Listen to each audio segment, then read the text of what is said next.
वफाकी वज़ीर इत्तलात और नशरियात अता तारड़ ने कहा है कि बलूचिस्तान पाकिस्तान के लाइफ लाइन है। मुट्ठी भर दहशतगर्द पाकिस्तान का कुछ नहीं बिगाड़ सकते। इस्लामाबाद में प्रेस कॉन्फ्रेंस करते हुए वफाकी वज़ीर अता तारड़ का कहना था कि ऑपरेशन बुनियान मरसूस के दौरान बलूचिस्तान पर 32 हमले किए गए, जिसकी तरह हिंदुस्तान को शिकस्त हुई, इसी तरह बलूचिस्तान में भारत की प्रॉक्सीज को भी शिकस्त होगी और बलूचिस्तान में अमन वापस लौटेगा।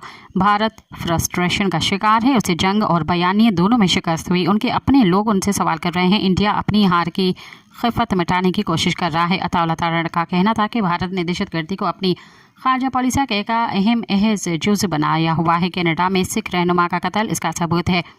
इसी तरह पाकिस्तान में फितनाल हिंदुस्तान मौजूद है।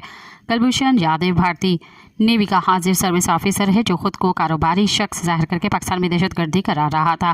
कुलभूषण इसी खारजा पॉलिसी के तहत यहाँ दहशतगर्दी कर रहा था। सब्सक्राइब कयो अवामी न्यूज़ HD खे ऐं ताज़ा तरीन ख़बरुनि लाइ ॾिसंदा रहो अवामी न्यूज़ HD।